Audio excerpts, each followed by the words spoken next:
Hello guys, welcome back to the channel. Today I'll be showing you guys the step-by-step process of the cutting and sewing of this cargo pant for this beautiful princess. So a lot of people have reached out to me that they've been having issues on how to cut children trousers. So this process I'll be using will serve for a girl from age 3 to 12 or thereabout. Do well to watch till the end if this is something you're interested in. And don't forget to subscribe if you've not, and also give this video a thumbs up. Hi soulmates, welcome back once again. So to make this cargo pants, I made use of this fabric. This is not really up to 2 yards, it was 1 yard plus. Because I'm making it for a child, I think it will be enough. Here are the measurements I made use of. The trouser length is 31, the waist is 22, and the hips is 28. You do not really need to take the crotch depth. I'm going to be showing you how to go about it without needing to take the crotch depth. So guys, let's go straight into the cutting of this trouser. So first, I'll be cutting the front part. To do that, I'm folding my fabric into two. So in order for you to determine the width of your fabric, the width of your folding, try to get the hip measurements divided by 4 plus additional 5 to 6 inches allowance. Remember, the hip measurements we are working with is actually 28 inches, and 28 divided by 4 is 7, so remaining 6 inches. This was what I made use of.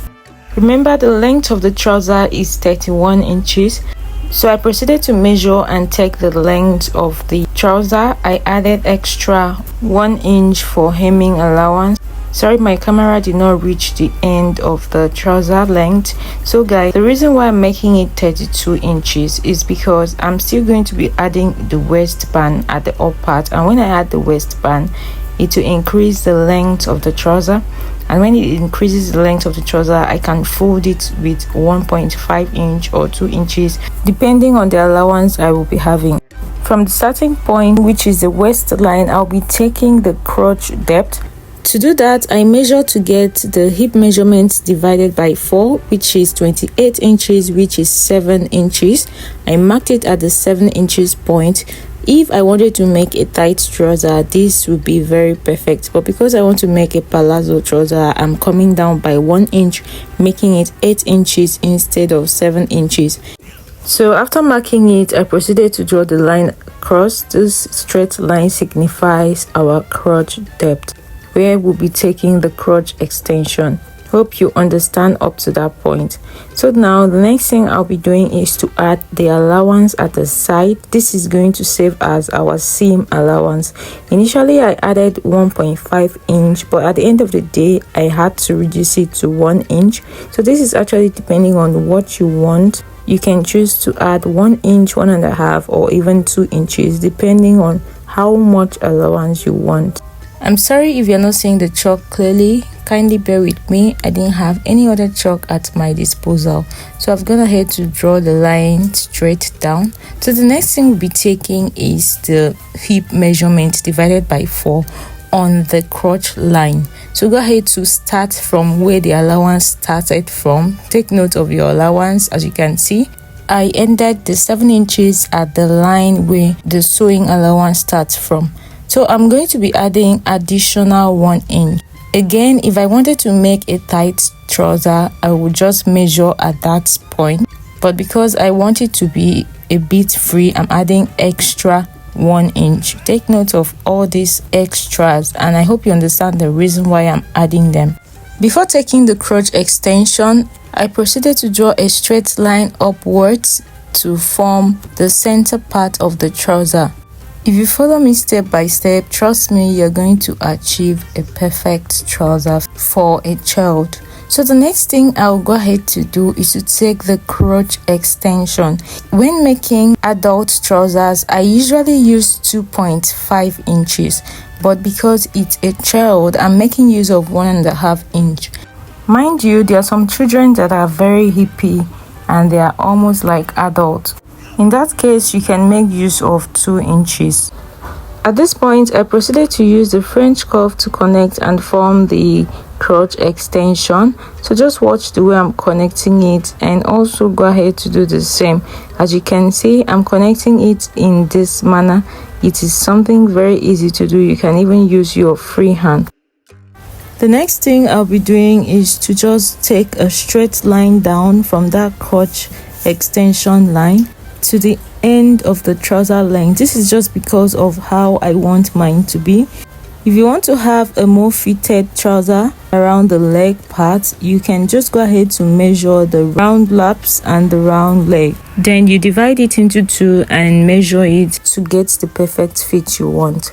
So guys, at this point I proceeded to cut it out. So you notice that I didn't take the waist measurement, the actual waist measurement, which is 22 inches. The reason is because I want to add elastic at the waist, but I'll only be adding the elastic to the back waistline. So after placing the front side to cut out the back piece, I'm going to take out the waist measurements for the front. Just watch the way I am doing it and you understand better. In order to cut the back, I've gone ahead to place the front on another fabric. I left about 2 inches extra on the fabric for the back crotch extension. I place it to align the side together.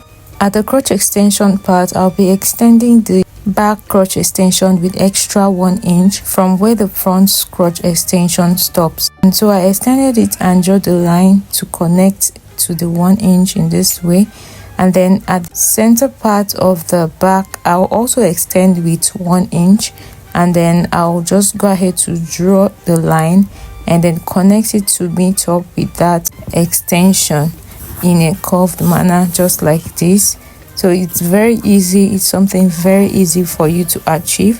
And at this side also, I'll also extend it with 1 inch down to the end of the trouser before proceeding to cut it out.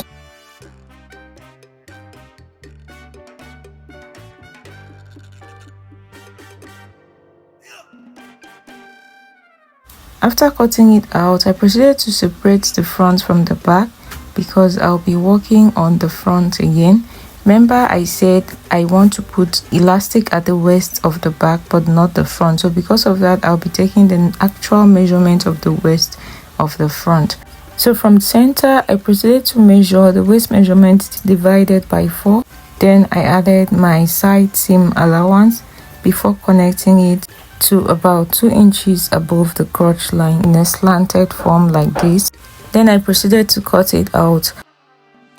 If I wanted to fix elastic round, I would not need to cut out this waist measurement for the front side. It's just because I do not want to add elastic to the front side. So the next thing I'm doing now is to take out about 2.5 inch from the side of the waist. This is going to be serving as the pocket opening. Note I included the side seam allowance of 1 inch, and I'll be going down with about 6 inches for the pocket depth before connecting in a slant form to meet up with the 2.5 inch at the upper part. Then I proceed to just cut it out. So for the pocket, I have gone ahead to cut out this piece of fabric for it. For the width, I have about 12 inches, and for the length, I have about 9 inches. So note, I'm going to be putting it on fold, but first I need to cut out the facing as well as the side with this pocket. Just watch the way I'm doing it. So I'm placing it on one side, on one end like this, to cut out the facing of the pocket, because this is going to serve as the pocket as well as the facing of the pocket. I'm not cutting it differently. So for the other side, I'll be making use of the side of the front cut out, which is this piece. So I'm just placing it so I can achieve that curved part at the side, as you can see. So after cutting it out, I had to notch the point where the side seam allowance is going to start from. I placed it on the other piece, right side facing the right side, in order to cut out the second pocket. So I'll just go ahead to cut it out. So guys, after cutting it out, it's time to start our sewing. This is the back part of the trouser. I'll just go ahead to join the center with half-inch allowance. I'll do the same thing to the front side. I'll join the center also with half-inch allowance. After joining it off the camera, this is what I have. This is the front side.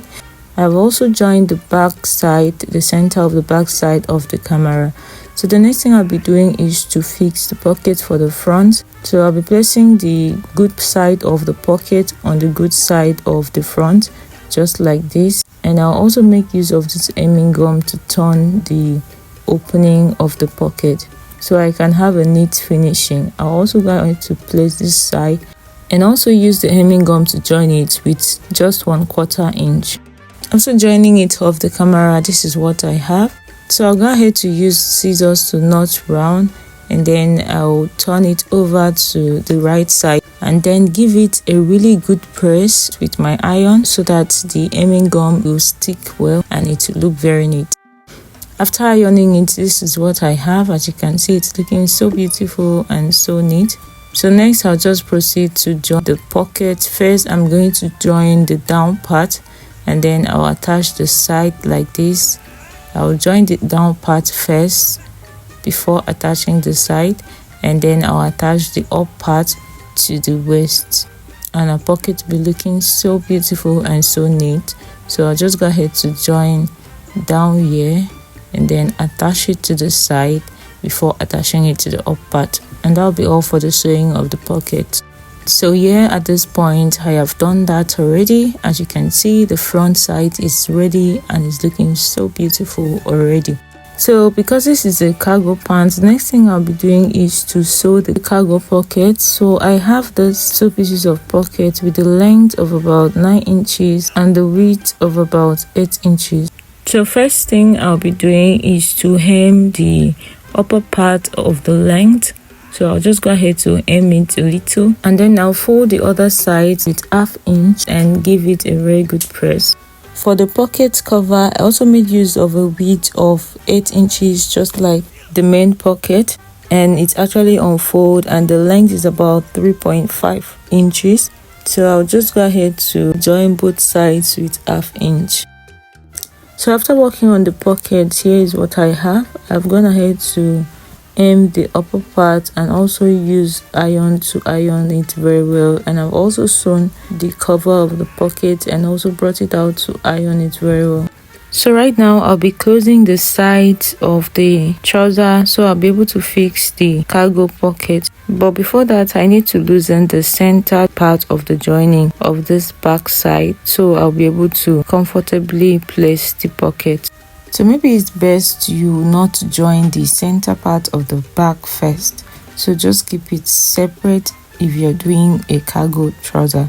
So I'm going to close one side fully, but for this other side, I'll be leaving allowance for zip. So I'll be starting from 6 inches to sew it, and I'll top stitch at that point before sewing it to the end with my side seam allowance. After sewing it, this was what I had. As you can see, this is the joining. I've gone ahead to open up the seams and iron it very well. This is the best time for you to weave the inner part. So in order for us to fix this pocket, after working on the pocket, I'm going ahead to place it at the joining. So I had to take note of where the center of the pocket is so that it can align with the joining of the side. So from the pocket part where the pocket ends, I measured about 5 inches, and from 5 inches I placed the pocket, making sure it aligns very well. I proceeded to pin it up. Then I'll go ahead to sew and attach it by the side, leaving the pocket opening. So here is the cover of the pocket. I'll just go ahead to place it like this and sew it just by the edge of the pocket opening, not on top of it. And then I'll also top stitch at the upper part. Now I also sew the other side of the pocket at this other side of the joining. I'll do that off the camera and show you guys the end result. This is what I have after attaching the pocket. As you can see, it's looking so beautiful. Our advice, if you want to make something unique, you should use a plain color fabric for the pocket, and the cover of the pocket can still be the same material. It will come out very beautiful. So right now I'll just proceed to join back the center of the back. I'll be joining it with 1/2 inch allowance. After joining it, here's what I have. I'll just go ahead to open it up and sew the under part of the trouser. I'll be joining this part with 1/2 inch, but try to make sure that the joining at the center part aligns this center line. Let it align well joining. So at this point I was through with closing it and our trouser is almost ready, as you can see. So the next thing I'm going to do is to fix the waistband. To determine the width of the waistband, I'll just measure around the waist. So here I'll be having more than the actual waist because of the elastic I'll be fixing at the back, and I have about 32 inches. Remember, the actual waist is 22 inches.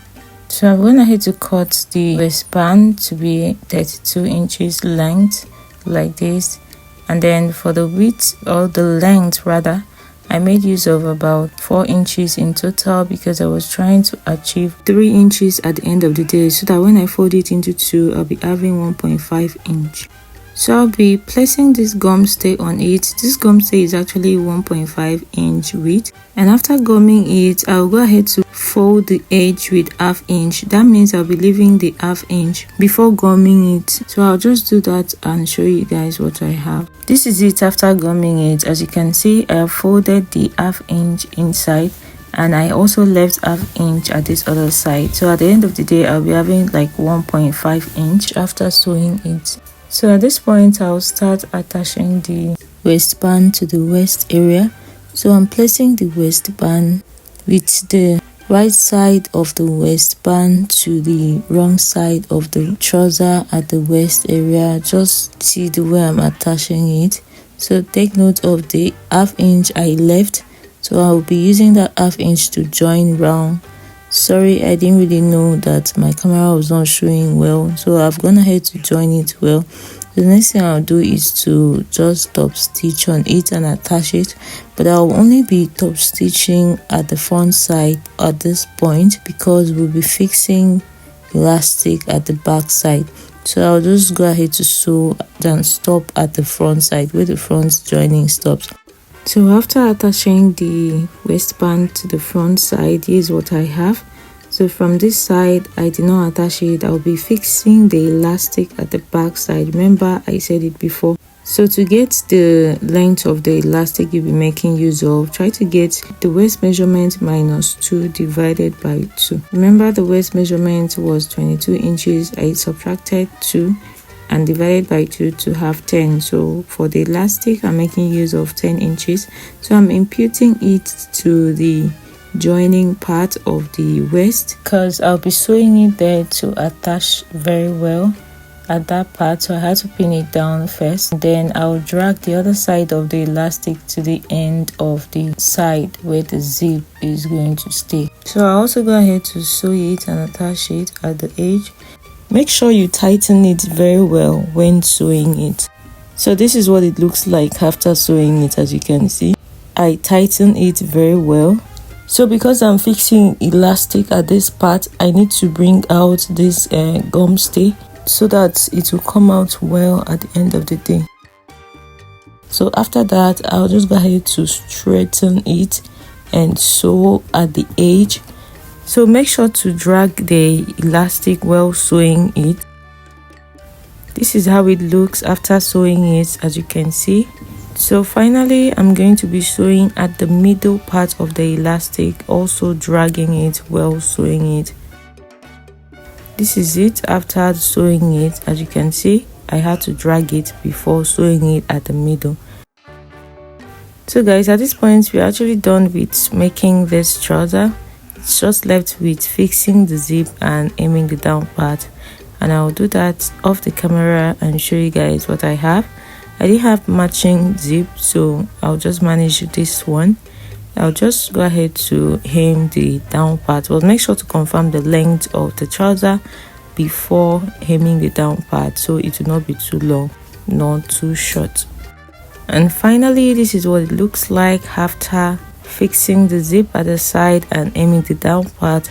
Our trouser is looking so beautiful and it's very neatly sewn.